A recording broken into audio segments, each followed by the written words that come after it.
dari kelompok berapa? 5 ya? 4 akan mempresentasikan struktur dan implementasi function pada Python. Baik, dengan anggota kelompok saya, yang pertama saya Azwan Ali, lalu teman saya Rashid Raya Ramadan dan Farel Mahdar Ibrahim. Baik, next ya. Pada latar belakang komplek di kompleksitas kode meningkat. Seiring bertambahnya kompleksitas program, kode yang ditulis semakin panjang dan berulang. Eh, Memiliki resiko juga ya, jadi resiko tanpa organisasi yang baik tuh program lebih sulit dibaca, lebih sulit diperbaiki, dan rawan menimbulkan kesalahan atau bug. Solusinya adalah function.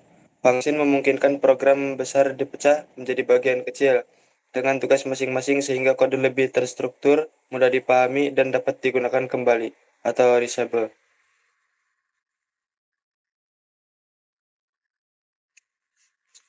Baik, lanjutnya ada pengertian function. Ya, jadi di sini function itu adalah sekumpulan blok atau kode yang dirancang untuk melakukan tugas tertentu. Function diberi nama dapat menerima data masukan atau parameter, terus memproses data tersebut dan dapat mengembalikan suatu nilai sebagai hasil atau return value. Function hanya dijalankan ketika dipanggil di dalam program. Jadi yang pertama itu pasti di input, lalu diproses oleh program, lalu keluar outputannya.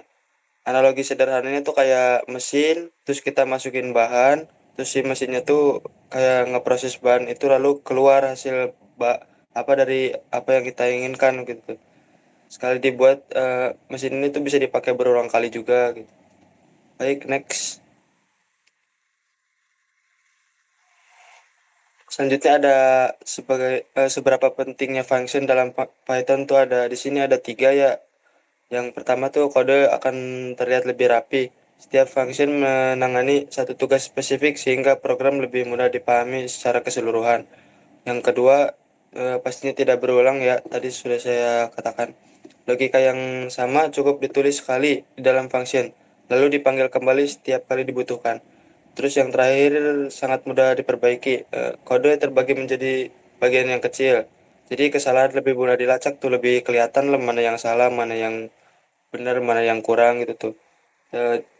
Tanpa harus mempengaruhi bagian lain, jadi yang lain tuh nggak bakal keganggu soalnya ya dipisah tuh jadi bagian-bagian kecil gitu. Baik, next. Selanjutnya ada anatomi sebuah function.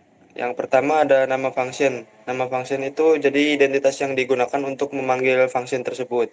Yang kedua ada parameter. Parameter yang diterima function sebagai masukan yang diproses. Jadi parameter itu data yang diterima oleh fungsinya untuk kemudian diproses gitu. Yang kedua isi atau body. Nah, isi atau body itu kumpulan instruksi atau logika yang dijalankan setiap function yang dipanggil. Jadi setiap function dipanggil gitu tuh, itu kumpulan instruksi atau logika yang dijalankan. Yang terakhir itu ada return. Return adalah hasil akhir yang dikembalikan oleh function setelah proses selesai. Baik, next. Yang selanjutnya ada function tanpa parameter.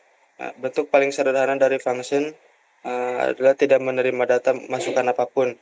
Biasanya digunakan untuk menjalankan suatu tugas tetap yang tidak bergantung pada data dari luar. Misalnya menampilkan pesan sambutan. Uh, di sini ada catatan penting ya. Yang pertama, function baru dijalankan ketika akan dipanggil.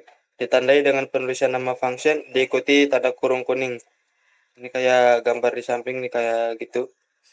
Terus yang kedua, tanpa pemanggilan isi function tidak akan pernah dieksekusi. Jadi tetap harus dipanggil gitu si function itu. Baik, dilanjut dengan function dengan parameter. Berbeda dari sebelumnya, function dengan parameter dapat menerima data dari luar agar function dapat bekerja lebih efektif dan menyesuaikan dengan data berbeda. Kita dapat menambahkan parameter. Parameter berperan sebagai wadah dari data yang dikirim saat function dipanggil. Poin atau kuncinya, salah satu Satu function yang sama dapat menghasilkan keluaran yang berbeda tergantung argumen yang dikirimkan. Inilah salah satu keunggulan utama dari penggunaan parameter. Parameter membuat function menjadi lebih fleksibel karena satu function dapat menghasilkan output yang berbeda sesuai dengan data yang diberikan. Contoh dari function sapa nama itu dapat digunakan untuk menyapa siapa saja hanya dengan mengganti nilai dari parameternya. Lanjut dengan nilai balik atau return. Selain menampilkan sesuatu ke layar, function juga dapat mengembalikan sebuah nilai untuk digunakan lebih lanjut di bagian lain program menggunakan kata kunci return. Atau print hanya menampilkan ke layar, prosesnya berhenti di situ. Return mengembangkan nilai yang dapat disimpan dan dipakai ulang di bagian program lain. Perbedaannya adalah print dapat hanya menampilkan di hasil layar, sedangkan dari return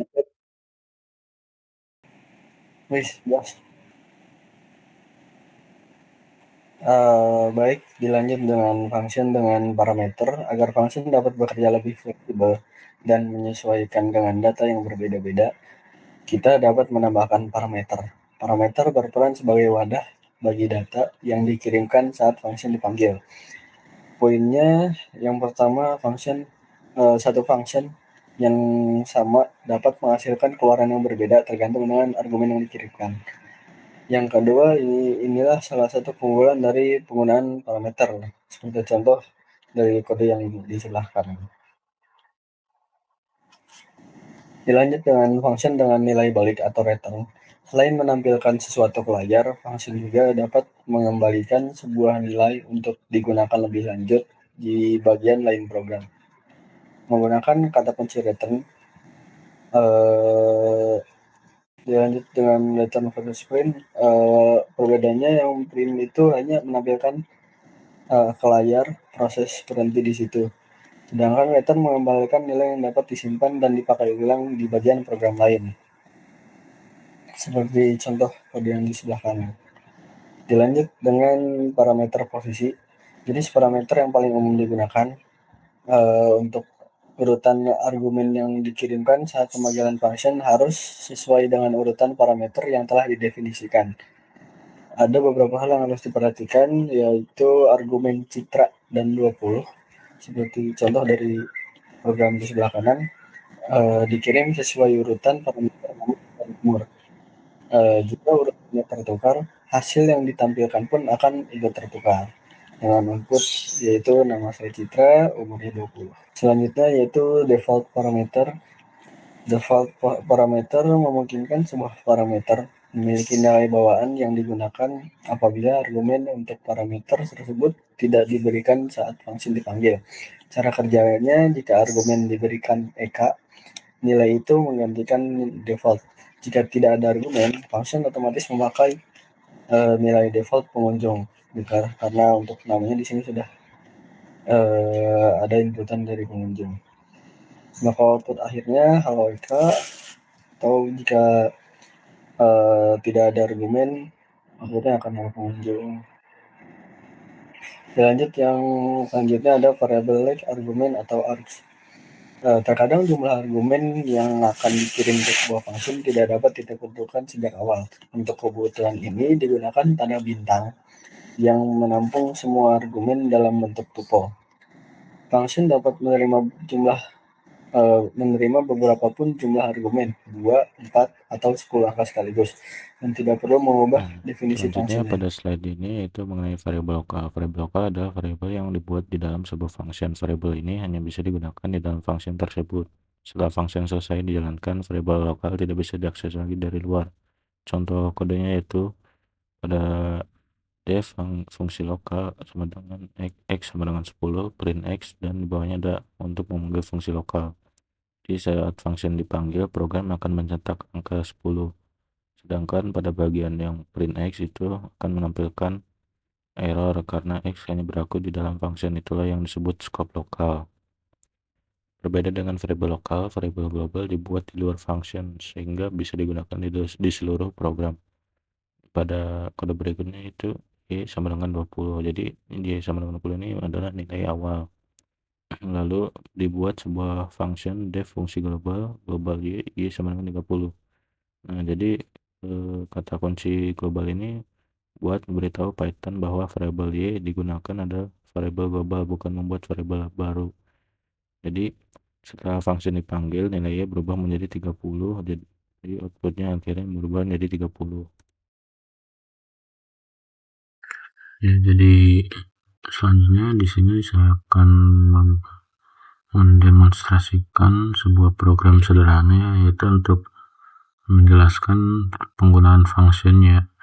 Jadi pada pertama itu kita membuat program kalkulator dengan memberikan function def no yang berisikan ada output untuk memperlihatkan nama programnya, lalu ada output penjumlahan, pengurangan, perkalian, pembagian, dan keluar.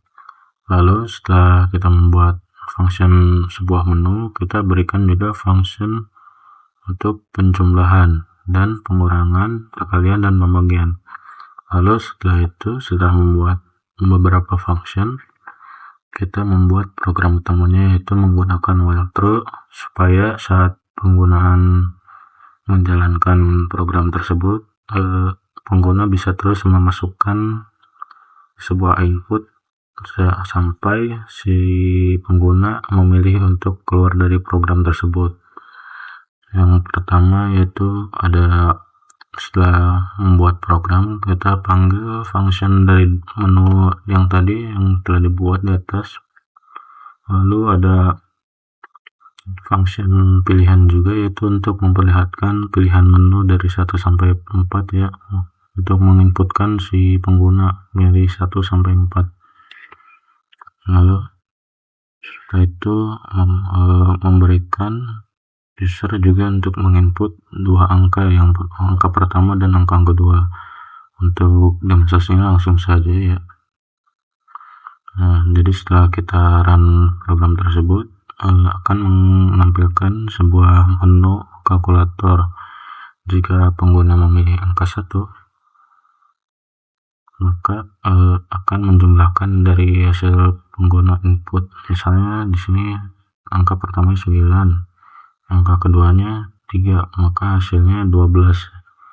Dan akan terus berulang sampai pengguna memilih angka 0 seperti ini. Dan selesai. Mungkin sekian saja demonstrasi dari penggunaan program singkat saya ya. Kesimpulan, function digunakan untuk mengelompokkan kode agar lebih rapi, mudah dipahami, dan mengurangi penulisan kode yang berulang. Jadi function dapat dibuat tanpa parameter, menggunakan parameter, maupun mengembalikan nilai dengan return. Selain itu, kita juga harus memahami scope variabel, yaitu variabel lokal yang hanya berlaku di dalam function dan variabel global yang dapat digunakan di seluruh program.